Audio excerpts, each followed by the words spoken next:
Joining me now is another great optimist, my friend and mentor, Newt Gingrich, former House Speaker, Fox News contributor. Newt, you're an optimist, too. I know you wrote a piece about Harry Truman and Papa Bush winning. But also, listen, Mr. Trump, he wants to rewrite history. I asked him directly. I said, can you beat history? And he said, yeah, he can beat history. In fact, let me see. We have Trump on the midterms. Here's some sound, Newt. Hang on a second. Here it comes. Can you beat history on these midterm elections? Carry the House and the Senate for the GOP. Can you do it on the economy? Do you need more communication? If we can get the word out, we should win. When a president wins, Republican or Democrat, they lose the midterms. We're going to change that. We have the hottest country in the world. I guess I have to sell that because we should win in a landslide, and we'll do everything we can to do it. So there you have it, Newt. He's going to beat history, and it's going to be on the economy. I'm sure that won't be the only issue, but, you know, that's his opening. What do you make of it? Well, first of all, he's beaten history over and over again, so why not do it again? He also knows that he can't possibly have the impact he wants to have if you end up with a Democratic House doing everything they can for the next 2 years to obstruct him. So winning here is central to his own presidency. I'm with you on the economy, and I think that it's very important to remember, you know, Governor Jim Rhodes used to have a habit that every Republican should learn. He'd get up there, he won 4 times in Ohio. He'd get up there at that podium, take out his wallet, slam it on the podium, and he'd say, I'm the guy that wants to take money and give it in your wallet. They're the folks who want to take money and take it out of your wallet. You decide which you like more. He won 4 times. Every Democrat voted no on, they didn't want to stop the tax increases. They didn't want to have the tax cuts. And you go through the bill last July and you look at every element of it. If the Republicans will make that one of the true centerpieces of a national campaign, not district by district, a national campaign, I think we may have a shocking result when people realize whether it was earning tip money, whether it was having a child tax credit, whether it was a senior citizen break, whether it was the normal tax rate changes, all of those money that's going out right now in refunds. The Democrats voted against every one of those. And if we can pin that and win that argument, I think we're a long way towards winning this fall.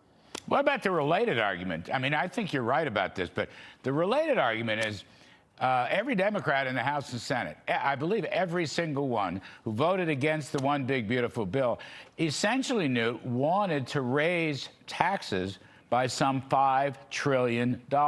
They basically, by voting against the bill, they were voting for what would have been the biggest tax increase in American history by a long shot. It was coming close to $5 trillion. I'd say that's a good one, too. People don't want to pay higher taxes. Look, when we tested this last year with the America's New Majority Project, it was a 17-point swing in the generic vote to the Republicans, because you're exactly right. Even more than tax cuts, stopping a tax increase really hit home, and people didn't want their taxes to go up, and the Democrats are the party of higher taxes, lower take-home pay, and frankly, a lot slower economic growth. This economy, which you and I as supply-siders all along thought would happen, by getting it signed, the bill signed last July, this economy, I think, is going to boom, and when it's booming by July, it's going to be a good environment for Republicans to campaign, because they'll have solved problems, they'll have increased money in your wallet, they'll have a country that's safer, and I think that's going to be a much harder hill for Democrats to climb than the news media thinks. Yeah, and we certainly, Mr. Trump certainly got a leg up in today's really phenomenal jobs report. Private jobs, small business jobs, wages rising. Wages are rising way over twice the inflation rate from today's jobs report. It's really quite remarkable. Now, that's not going to be the only issue, okay? I want to go back. You wrote this piece on Truman and Truman beating Dewey in 1948. I don't know if anybody they might remember Truman. Who was Dewey? Thomas Dewey, former governor of New York. But you know what? Dewey ran as a liberal. He didn't really want to run as a conservative. And then you mentioned Papa Bush. who was, what, 17 points down to Dukakis in 1988.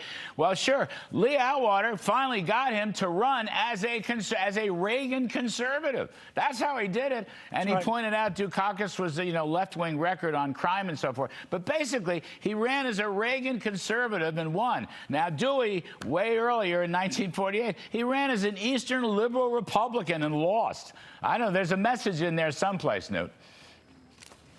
I think it's pretty clear. If Republicans will run a national campaign, if they'll actually stand up and fight, if they'll insist on telling the truth, I think you will have, and I just wrote a piece about Senator Ossoff's speech in Atlanta, which is filled with lies, filled with distortions, and Republicans have to learn this is going to be a campaign in which the big truth has to beat the big lie. And we have to have the guts to stand there and fight it out.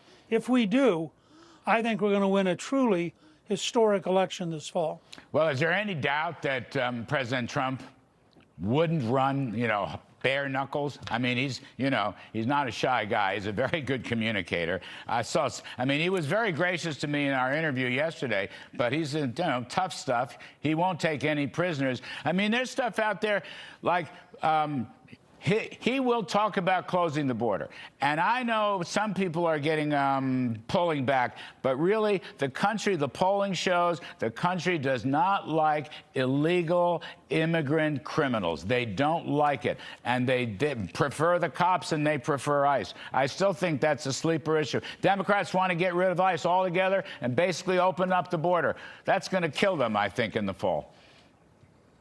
Well, it's one of the issues that's going to kill them. I also think this whole corruption thing. You got I think, $9 billion stolen in Minnesota, largely from a Democratic state government and a Democratic city government. You go around the country, the level of corruption endemic in the Democratic Party is staggering, and I think that's going to be an issue. And frankly, I think people are going to want welfare reform. This August is the 30th anniversary of our welfare reform that reestablished work, as Ronald Reagan used to say, as the best social program. So I think we're going to have a bunch of issues that we can campaign on, and I think we have a very real chance of redefining which party represents the average American and which party is really out of touch with the country. And I think the Democrats are going to find this is a much harder campaign than they think it is. All that, it's true. Waste, fraud, and abuse. Waste, fraud, and abuse. And it does. It centers around all the various welfare programs in all the big blue states. It's a drain the swamp issue. And I think it's going to be a big Republican issue. It can be, there's a report just out there, 11 million males who are not looking for work. It's not that they can't find a job. They're not even looking. And that's because we have defined various ways to subsidize people who sit home and play computer games and don't, frankly, contribute to the future of the country. That kind of a change, bills to reform that, will, I think, become very popular, as they were in 1996 with welfare reform. All right. I agree. Terrific stuff. There's a lot to do. Mr. Trump told me yesterday he's going to change history. I don't doubt him. Okay, he is the optimists win. Newt, optimists win, pessimists lose. Okay, I got it. Trump has made the Republicans the optimistic party. He is optimistic. He may embellish his numbers from time to time, but I think people love an optimist. He wants to make America great again. He says we're the hottest economy in the world. He says he's got over, $18 trillion in foreign investment. I don't care if the numbers aren't precisely right. The optimism is precisely right, Newt. Well, you used to work for an optimist who had a similar pattern. That's right. Reagan occasionally wasn't 100% correct, That's but right. his direction was correct. I love that. Newt Gingrich.